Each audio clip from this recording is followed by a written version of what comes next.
Halo semuanya, perkenalkan nama saya Marieta Sohani Halawa dari Prodi Akuntansi dengan NIM 29021500029. Pada saat ini, izinkan saya untuk memaparkan materi dari Statistika Bisnis dengan pemateri pengambilan sampel.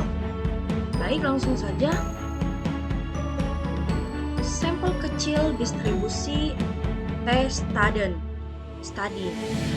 Distribusi T atau yang sering dikenal dengan distribusi T-student adalah distribusi sampling yang cukup populer yang memungkinkan kita melakukan berbagai pengujian statistik dalam kondisi sampel yang kecil. Dengan menggunakan distribusi T, kita bisa melakukan pengujian statistik untuk memperkirakan parameter yang tidak diketahui seperti standar populasi dengan cara menggunakan distribusi sampel untuk mengubah standar deviasi populasi. Adapun yang menjadi ciri-ciri distribusi T-student ini adalah distribusi T-student seperti distribusi Z merupakan sebuah distribusi kontinu di mana nilainya dapat menempati semua titik pengamatan. Yang kedua, distribusi T-student seperti distribusi Z berbentuk genta atau lonceng dengan simetris dengan nilai rata-rata sama dengan 0 dengan 0. Distribusi T-student bukan merupakan satu kurva seperti kurva Z, tetapi keluarga dari distribusi T. Setiap distribusi T mempunyai rata-rata hitung sama dengan 0, tetapi dengan standar deviasi yang berbeda-beda sesuai dengan besarnya sampel atau N. Ada distribusi untuk sampel berukuran 2 yang berbeda dengan distribusi untuk sampel sebanyak 15, 25, dan sebagainya. Apabila sampel semakin besar, maka distribusi T akan mendekati normal. Yang keempat yaitu distribusi T-student bukan merupakan satu kurva seperti kurva Z, tetapi keluarga distribusi T. Setiap distribusi T mempunyai rata-rata hitung sama dengan 0, tapi dengan standar deviasi yang berbeda-beda sesuai dengan besarnya sampel N. Ada distribusi untuk sampel berukuran 2 yang berbeda dengan distribusi untuk sampel sebanyak 15, 25, dan sebagainya. Apabila sampel semakin besar, maka distribusi T akan mendekati normal. Seperti pada gambar di bawah ini, tertera kurva sebaran sampel distribusi T dan distribusi normal.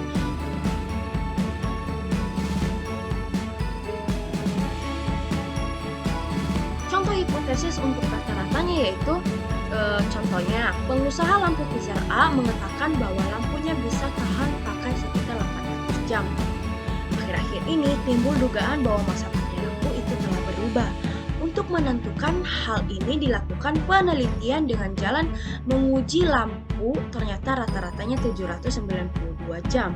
Dari pengalaman diketahui bahwa simpangan baku masa hidup lampu 60 jam. Selidiki dengan taraf signifikan 0,05 apakah kualitas lampu sudah berubah atau belum. Nah, maka di sini jawabannya yaitu kita mencari dulu, diketahui MO-nya sama dengan 800 jam, N-nya sama dengan 50, X-nya sama dengan 792 jam, dan alpha-nya sama dengan 60 jam. Hipotesisnya yaitu HO0 banding U dibagi U sama dengan 800 jam, H1 banding U tidak sama dengan 800 jam. Taraf signifikansinya yaitu di mana alfanya sama dengan 0,05. Kriteria keputusannya yaitu di mana HO ditolak jika Z kurang dari Z0,025 atau Z lebih dari Z0,025, yaitu Z kurang dari min 1,96 atau Z lebih dari 1,96. Hitungannya Z sama dengan 792 dikurang 800 atau 60 dibagi akar dari 50 sama dengan 0,94 sama dengan min 0,94. Kesimpulannya yaitu karena Z sama dengan min 0,94 yang berarti min 196, maka kurang dari Z kurang dari 1,96, maka HO diterima. Jadi pada tarif signifikansi 0,05 cukup alasan untuk menganggap bahwa kualitas lampu belum berubah.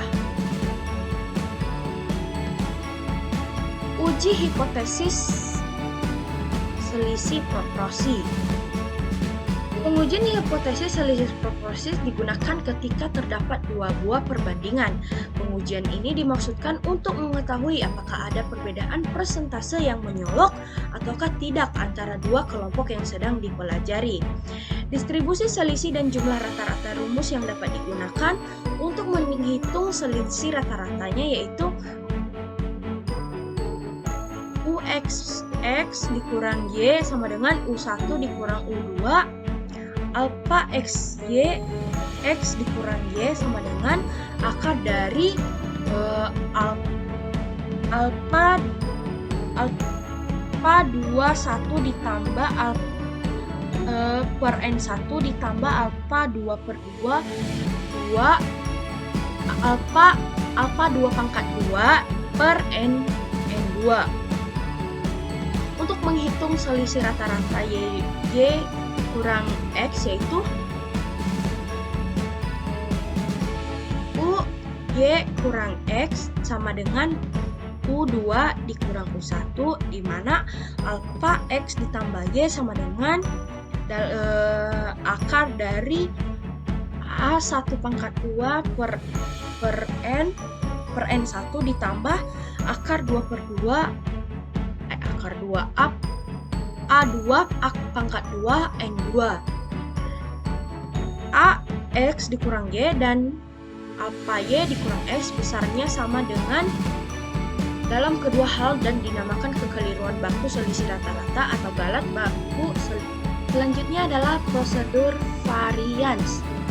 Analisis varians adalah prosedur yang menerapkan porsi variansi ini pada satu kelompok dari variabel independen. Caranya dengan membandingkan secara simultan beberapa variabel dapat memperkecil kesalahan. Keunggulannya yaitu analisis varians adalah mampu melakukan uji perbandingan untuk banyak variabel. Tujuan dari analisis varians ini yaitu untuk menemukan variabel independen dalam peneliti dan menentukan bagaimana variabel tersebut berinteraksi dan mempengaruhi tanggapan atau perlakuan. Adapun prosedur pengujiannya yaitu di mana H sama dengan U1 sama dengan U2 sama dengan titik sama dengan UK atau semua sama, di mana H1-nya tidak semuanya sama, minimal sepasang berbeda. UI sama dengan tidak sama dengan UZ, untuk I tidak sama dengan Z. Yang kedua, keputusan menolak atau menerima H dapat ditentukan dengan membuat tabel ANOVA sebagai berikut, di mana tabelnya ini yaitu berisi sumber keberagaman, derajat bebas, jumlah kuadrat, rata-rata kuadrat, F hitung dan F table, di mana antara grup F1 sama dengan K dikurang 1, di mana jumlah kuadratnya SSB, di mana MSB-nya sama dengan SSB per V1 dalam grupnya, atau error V2-nya sama dengan N kurang K, jumlah kuadratnya SSW, rata-rata kuadratnya MSSW sama dengan SSW per V2 dengan total N kurang 1 SST, di mana V hitungnya dari dalam grup ini yaitu MSB per MSW dan V tabelnya yaitu V1 dalam kurung F dalam kurung V1, V2.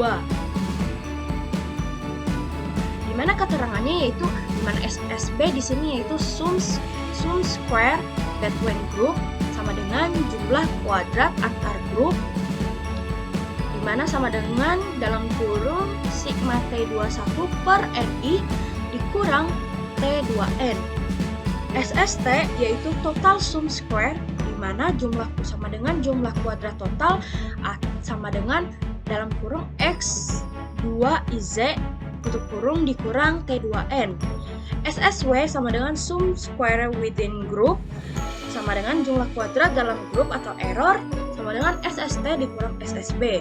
MSB sama dengan SSB per V1, MSW sama dengan SSW per V2. Baik, demikian presentasi dari saya. Jika banyak kesalahan baik dalam penulisan materi penyampaian materi, kesompanan tingkah laku, dan sebagainya, saya mohon dimaklumi karena saya juga masih belajar. Demikian presentasi ini saya ucapkan sekian dan terima kasih.